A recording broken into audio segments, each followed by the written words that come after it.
Delhi liquor scam లో ఆరోపణలు ఎదుర్కొంటున్న ఎమ్మెల్సీ కవిత కేసుపై నేడు సుప్రీంకోర్టులో విచారణ జరగనుంది. ఈడీ నోటీసులను రద్దు చేయాలని ఆమె పిటిషన్లో పేర్కొన్నారు. ఏపీలో చికెన్ ధరలు ఆకాశాన్నంటాయి. బర్డ్ ఫ్లూ కారణంగా వందలాది కోళ్లు చనిపోతున్నాయి. ఈ నేపథ్యంలో కేజీ చికెన్ 300కు చేరింది. రాడిసన్ డ్రగ్ కేసు రోజుకో మలుపు తిరుగుతుంది. తాజాగా ఈ కేసులో ప్రముఖ దర్శకుడు క్రిష్ ఉన్నట్లు తెలుస్తోంది. ఇవాళ క్రిష్ను పోలీసులు విచారించనున్నారు. వైసీపీ రెబల్ ఎంపీ రఘురామకృష్ణరాజు ఇటీవల ఆ పార్టీకి రాజీనామా చేసిన సంగతి తెలిసిందే. దీంతో ఆయన టీడీపీలో చేరనున్నారు. నర్సాపురం పార్లమెంటు స్థానం నుంచి టీడీపీ ఎంపీ అభ్యర్థిగా రఘురామకృష్ణరాజు పోటీ చేయనున్నట్లు తెలుస్తోంది.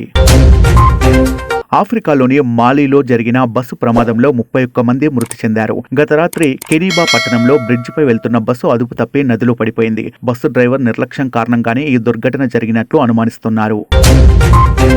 అసెంబ్లీ ఎన్నికల నేపథ్యంలో ఏపీలో కాంగ్రెస్ దూసుకెళ్తుంది. ఇప్పటికే ప్రచారం మొదలుపెట్టిన కాంగ్రెస్ తొలి హామీని ప్రకటించింది. ఏఐసీసీ అధ్యక్షుడు మల్లికార్జున ఖర్గే మాట్లాడుతూ ఏపీలో ప్రతి పేద కుటుంబానికి నెలకు 5,000 సాయం చేస్తామన్నారు.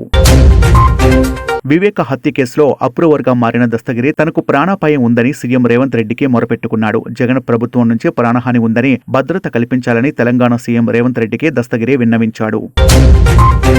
శ్యామ్ సింగరాయ్ దర్శకుడు రాహుల్ సాంకృత్యన్ కథను బాలయ్య ఓకే చేశారని తెలుస్తోంది. బాబీ సినిమా కంప్లీట్ అయ్యాక ఈ కాంబో సెట్స్ పైకి వెళ్లనుంది. బాలయ్య కోసం శ్యామ్ సింగరాయ్ తరహాలో పీరియాడిక్ నేపథ్యంలో రాహుల్ కథను తయారు చేశాడని ఫిల్మ్ నగర్ వర్గాలు చెబుతున్నాయి.